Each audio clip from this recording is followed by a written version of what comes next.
What's up, friends? Welcome back to another episode of NFT 365. As always, we are super powered or sponsored, whichever you want to say, by Crypto Business Conference. Crypto Business Conference is happening October 9th to the 11th in beautiful San Diego, California. Hope to see all of you there. And as we've been kicking off the last couple episodes, I've been trying this new format where before we get into the show, we're going to get into the idea where I'm going to talk a little bit about the projects that we're minting each and every day. And I want to say, like, I'm not like a basher or a hater of the metaverse or lands or that world.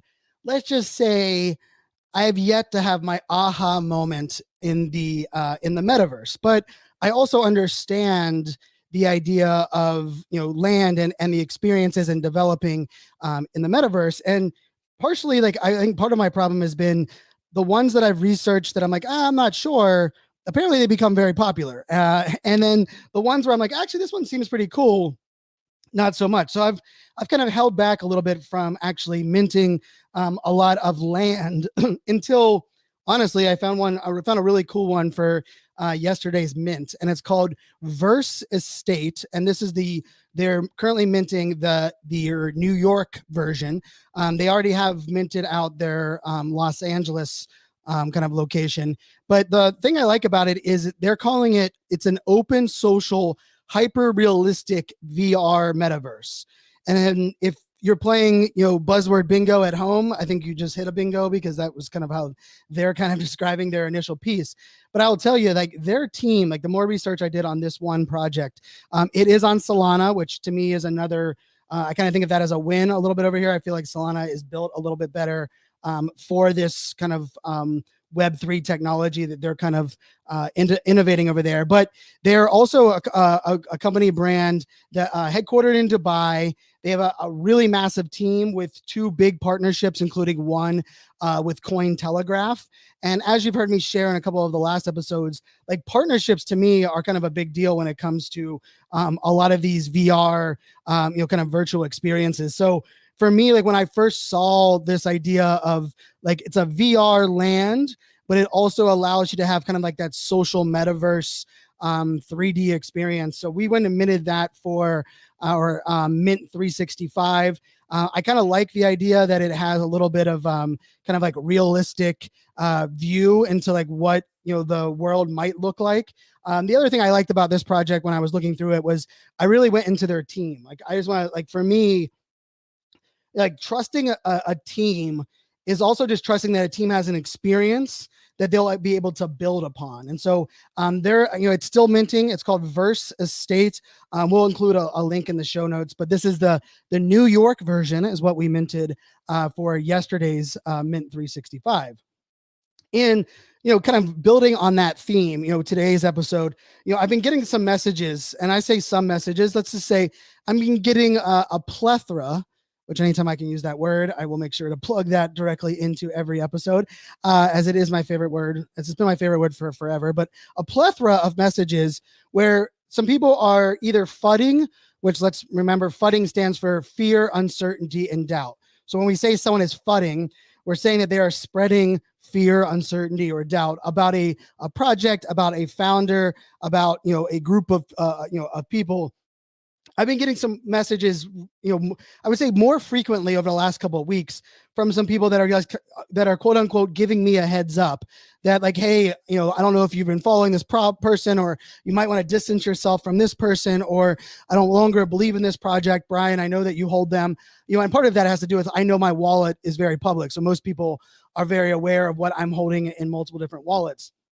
But I wanted to kind of address that a little bit, because we have to first understand that our ability to give people the benefit of the doubt, or to give people second chances, or to be able to roll with people that might be asking for forgiveness or asking for more time, our ability to do that when we are currently feeling outside pressure, when the market is down, when, let's face it, there are things going around in the world today that are very negative and very overwhelming. I believe, and like, when I think of it from the psychology side, we have a tendency to not only jump to some conclusions, but in some cases overreact based on the environment around us. And that is perfectly understandable. But one of the things that I really wanted to kind of hopefully open our perspective to and take a step back is that if we understand that right now the market has really shifted and it's changed the way we're buying and selling, if we realize that, even, I'm very blessed that, our podcast, so many of you are still listening to the podcast. And I've heard from other podcasters that are like, Brian, like some of their numbers are down up to like 50% of their listeners because of these current, times that we're living in. And so it's very understandable that, if things are a little bit down, that we might not be as all in different phases. But the question we also have to ask ourselves is like, are we going to hold others and maybe an NFT project or a founder at a higher standard than maybe we're even willing to hold ourselves during these down times? And so what I mean by that is, if there's a project that we're like, we can't wait for them to deliver this, this current utility. And if they keep delaying it, right, but yet they're telling us about it, they're giving us updates, they're kind of keeping us in the know. The questions we have to really kind of come back and ask ourselves is like, what is it that we are like? Are we concerned that, like, hey, they missed their first deadline? Like, I'm just gonna be honest. Most NFT projects are not hitting many deadlines early on, especially during these current, state of the market.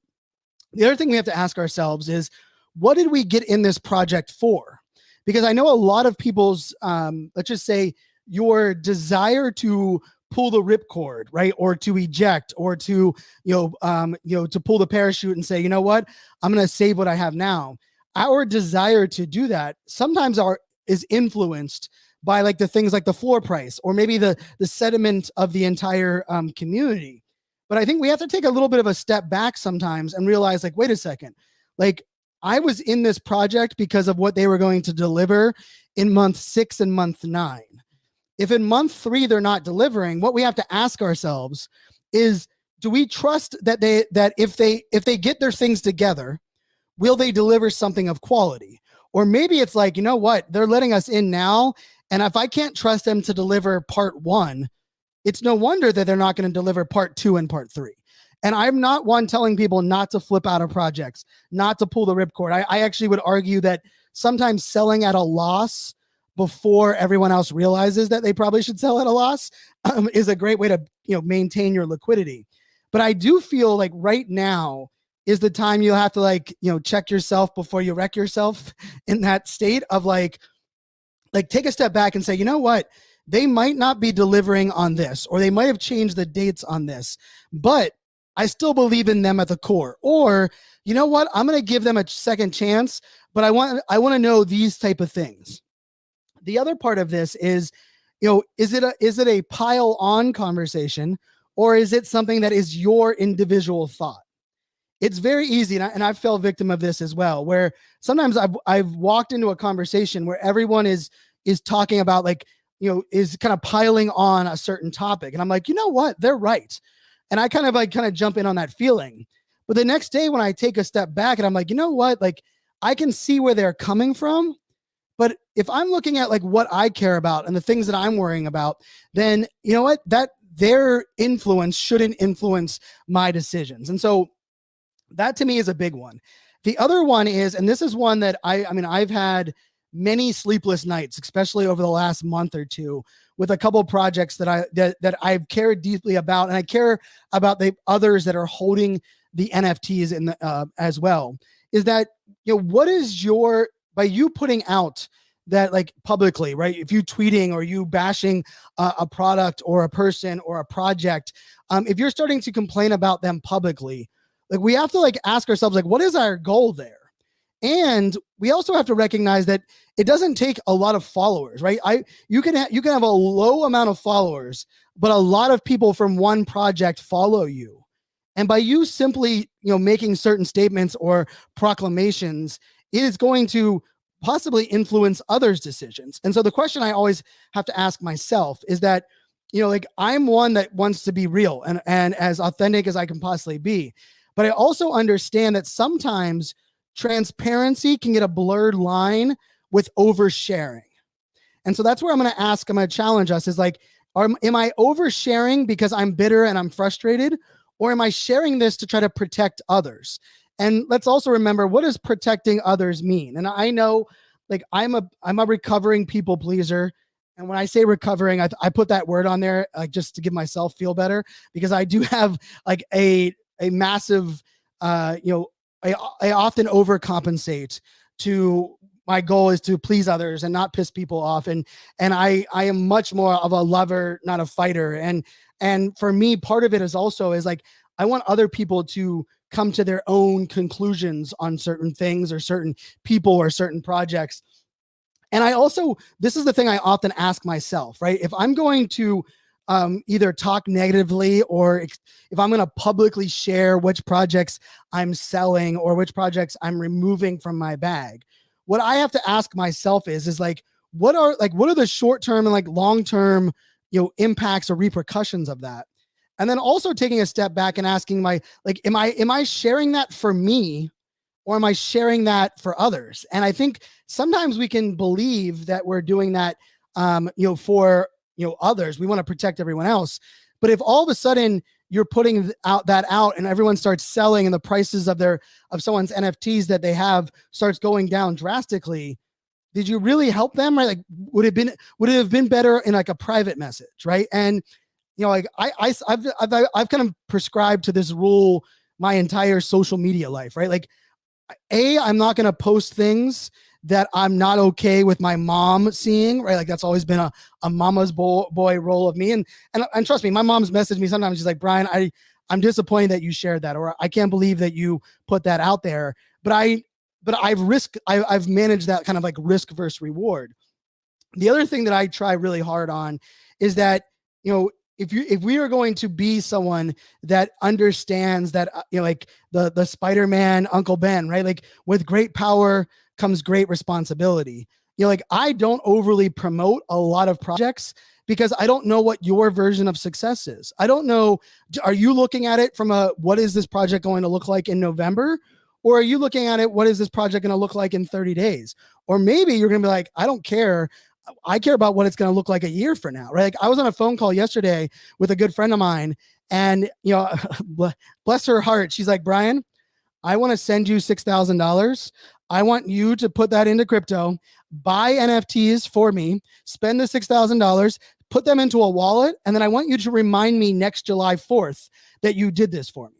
And I was like, well, first off, I was like, I kind of like this challenge, right? Because now it's like, well, what project am I going to spend? If I have $6,000, what am I going to spend? So I spent a little bit of my night last night going through and being like, you know what? Like, would I jump in here? Would I jump in there? And then I sent them a couple projects, and I'll tell you, they came back and were like, what if I made it $12,000? Because now I might want to get into World of Women, and World of Women is currently, I get 3.5 ETH or whatever it may be. But the reason I say that is because in that person's scenario, me fudding a project because they're not delivering like this month, or they're in the short term, like, I don't know if everyone is not logging in back into July, right? And so I think that's very careful to kind of talk about that. The other thing is, like, even if you're back channeling it, even if you're doing it via DM, there's definitely something to be said about people like, if they're willing to badmouth this project, what's the likelihood that they might be willing to badmouth me or the projects that I'm working on, right? And I am very much like in the camp of like, let's not go over toxic positivity. And I am perfectly fine at calling a spade and calling someone out if they are doing something, what I believe is, immoral or against what I believe is like the lines. But I'm also very clear. And so this is the other part that I think we should put out there, is if you are sharing about you either selling a project, moving on, or no longer involved in a project, whatever that may be, let's add as much context to that as you are comfortable adding. Because a lot of times people are like, oh my goodness, they like, and I've seen this, Brian, they'll be like, Brian, I see that you posted 4 of these NFTs for sale. Should I sell mine now too? And it's funny for me on that, because partially I'm like, well, do you know why I'm selling them? Did you also look at the price I'm selling them, right? I list a lot of NFTs at the state where I say, if someone buys this from me, I'm perfectly okay with it because I can buy back into the project at a lower point. Like there's a lot of NFTs that I have up for sale right now on my OpenSea that like I have no intention. I don't believe they're going to sell anytime soon. But if someone's like, oh my goodness, I love this project and that art is the one I want, and they're willing to pay me like 4 ETH for a project that has a floor of 0.4, I'm going to give them the opportunity to buy it because now maybe I can buy 2 or 3 of that project. So like, don't let like some triggers or some, like some data points, like we often make assumptions based on certain data points without like taking in the whole context. And I always like to put out there, right? Data without context is just information, right? It's another set of information. But data with context gives us a story to understand all of those moving parts. And so like I am very clear in whenever I am, talking, and I try to do this on both, like on positive and negative, right? I tweeted out this morning and said, hey, I haven't been a huge fan of metaverse land buys, and I've studied them for a good while, but I found this one on Magic Eden that I really like, and I bought it for the Mint 365 collection. Check it out. To me, that context allows people to make their own decisions. This isn't me pumping my bag. I'm literally telling you, I've done research and I've added it to my collection. And so this is that area where transparency, when it's involved in context, can be really powerful. Transparency, or what we can call oversharing, just because we're bitter or mad or we're sad or we're disappointed, can oftentimes do not only more harm to a project or others, but it also can do more harm to ourselves and even do harm to those that we might care about in the project. And I'm just going to put this out there. Every single founder, when I find a founder's Twitter account, I don't just look at what they're talking about of their current project, because let's face it, if you're anyone that listens here, I believe you must be a collector before you are a creator of an NFT project. Let me say that again. I'm very clear about this. I'm very passionate about this. You must collect NFTs before you create your own collection. And this is coming from I'm the press the damn button guy, right? Like I love helping people press the damn button and take action. But in this space, it's really vital for you to be a collector first. And so what I like to do on someone's Twitter account is I go back 6 months and I'm like, what were they talking about NFTs 6 months ago, 4 months ago, 3 months ago?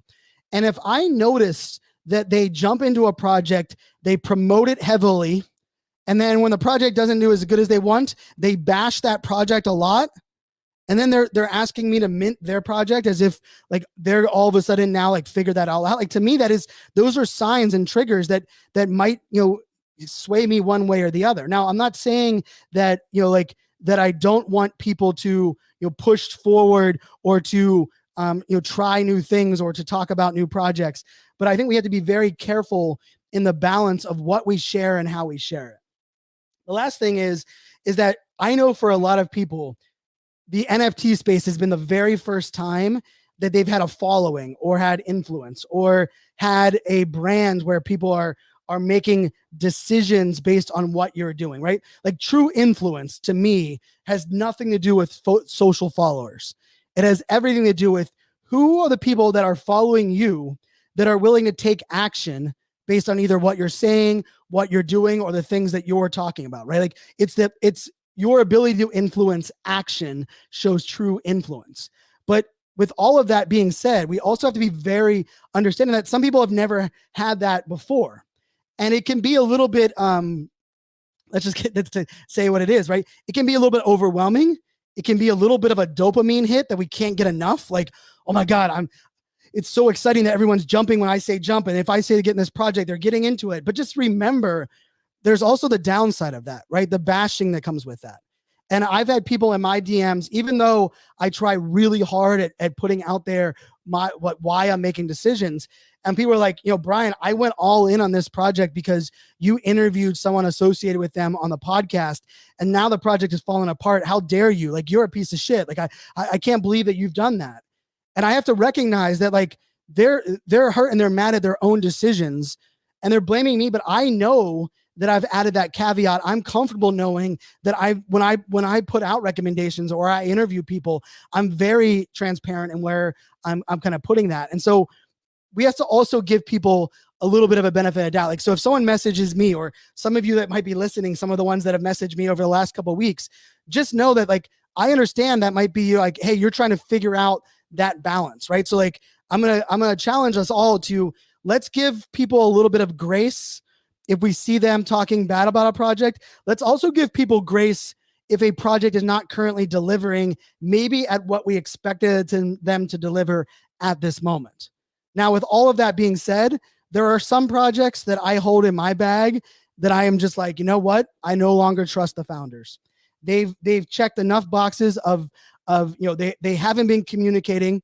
They continue to put out false promises. They rather kick people out of a Discord or block people than just admit that they've done wrong, or they haven't been they haven't been as active or haven't done the things that they've said.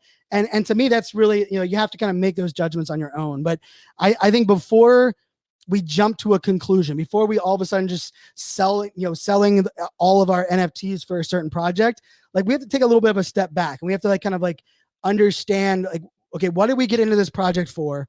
What are the current signs that we are seeing or hearing? And then, is it better of getting out now or getting out later? And I will tell you, some projects, like I might be like, you know what? I no longer have faith, but selling the NFT at $80 right now probably isn't a positive either. So you know what? I will hold it. And this is what I do on my spreadsheet. I put there, and this is like the tip for everybody here, is I put like a baseline or a bottom of what I will sell a certain NFT for. And if all of a sudden the floor price gets to that, I just sell it, right? Because I'm like, you know what? I determined this, a while ago, right? Like there's one project that jumps to mind. Their floor price just jumped, I believe, to 0.06. And I was like, man, I'm into this project pretty heavy. I know that their mint price was much higher than that, but selling it at 0.06 right now to me just seems like a loss completely across the board. So what I did was I went into my piece, and I was like, you know what? If the floor gets back above 0.15, I'm going to sell half of my collection.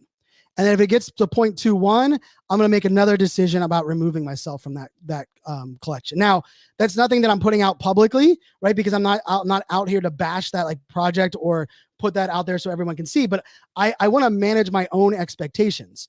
And I will tell you, I'm pretty good at sticking to this. For anyone that remembers the goblin story, like when I minted goblins originally, I was like, if it gets to a 0.93 floor, I'm done. I'm going to eject. That's the perfect return on my investment and my time. The minute it hit 0.93, I put it up for sale and it sold. Now, I woke up the next morning and the floor was 1.7, and I was like, oh no, like what the hell was I doing? But the funny part about that was I wasn't like bashing myself, because I knew that when I jumped into that project, I think at 0.09 or whatever it was, that I knew that like my threshold for my gain was at that certain amount, right? So then I went back to it and it's like, where could I buy back into goblins? Like, what would the floor need to be?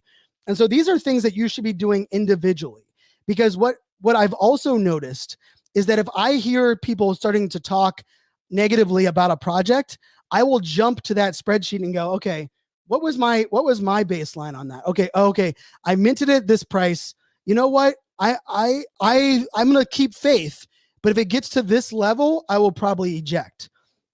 And that's the part of this that most people just don't understand when it comes to selling NFTs. Like, it is way harder to sell NFTs, especially NFTs that are rare, than it is that most people will ever tell you, right? Like, people make it seem like, oh, I picked my price on OpenSea, I set it for sale for 3 days, and then I just sit back and twiddle my thumbs, and bam, there it is. It's sold. The ETH's in my wallet. I got what I wanted for it, and I move on.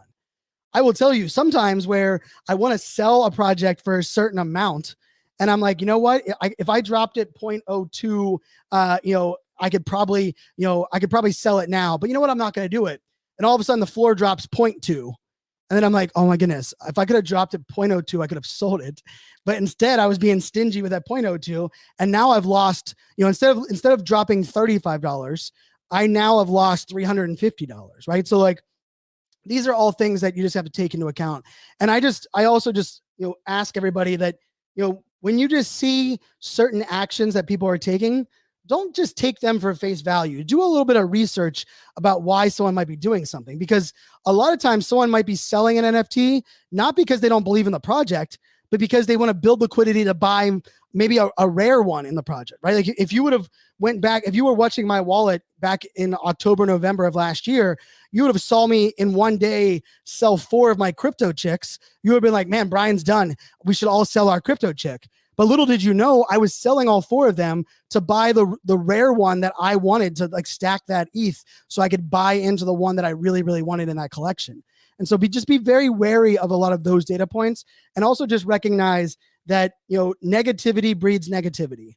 And when we're piling on and during this current state, it can be very easy for us to just kind of like let that bleed into our decisions and what we're talking about socially. But like I'm a believer in so many of these projects and the people, and I'm also a believer in second chances. I mean, my favorite baseball player in the world is Barry Bonds. If that doesn't sell you that I believe in second chances, I don't know what else could possibly be. Is like, like that's my favorite baseball player, and I understand people can talk about steroids or they can bash him for things that he's done, but I'm also one that like I'm judging him for well on the baseball field, and I believe the era that Barry Bonds was crushing it was a steroid era that everyone was on steroids. So anyhow, go down a Barry Bonds route, you're going to get me fired up. But I say all of that because we also just have to recognize that, like, do we know what the founders are going through in their personal life and with their mental health, with the world around them? Like, no, like we might not know that. And I would challenge, like, if you are a founder, this is where that transparency and that access to you can work in your favor, right? Because if you let people know, like, hey, I got COVID, or hey, I'm taking care of my kids this summer because of some of the decisions we had to make, and I have to stay home with them, so I might not be as active as I maybe had thought I would be. The more that we can own those things, the better it's going to allow people to have the context to make correct decisions. Because I will just tell you, there are a couple of people that have messaged me that I hope they don't remove themselves from a couple projects, because I believe those projects come this fall are going to take off. And I think they are going to regret not only selling at a loss, but selling based on the FUD that they've heard around rather than their own individual decisions. So hope that it kind of inspires you to, we just really have to consider a lot of those things that are out there, and how these different things influence us. We also have to remember, surround yourself with people that understand what your version of success is and what you believe in, right? And that is kind of a beautiful thing. And finding those people, of course, is always one that is a fun thing in this space, to find those people that are aligned with you. And one of the ways you can do that is checking out our sponsor event, the Crypto Business Conference, happening October 9th to the 11th in San Diego.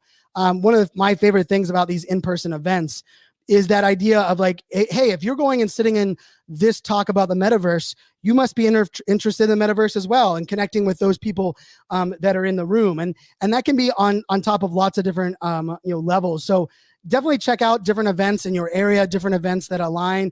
I'm a big fan of what the Crypto Business Conference is working towards, because it is focusing on the business aspect of this entire Web3 space, from NFTs to cryptocurrency to metaverse to Web3 to even social tokens like our ADHD coin. So definitely check that out. socialmediaexaminer.com/NFT365.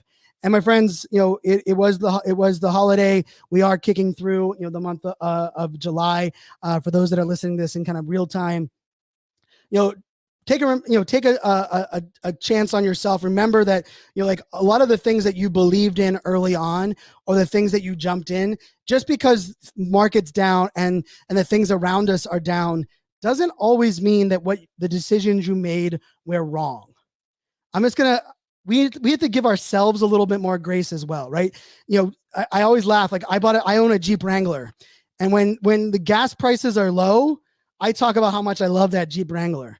But as soon as the gas price goes to $7 a gallon to fill up my tank, all of a sudden people are like, "You're an idiot for driving a Jeep Wrangler." Well, if I don't remember why I bought that Jeep Wrangler and the memories it has and the reason that I love that vehicle, it's very easy to be like, "Man, I'm an idiot. I should have bought a Tesla." But let's face it, for me, then we're not even competing in the same thing. So, it's easy for us to question our decisions, Monday morning quarterbacking it, doing it today, saying, why did I do that in February? But trust yourself that the decisions you were making in February were based on the data you had at that time and your belief in where this all is going in the future. So until tomorrow, my friends, make it a great day. Cheers.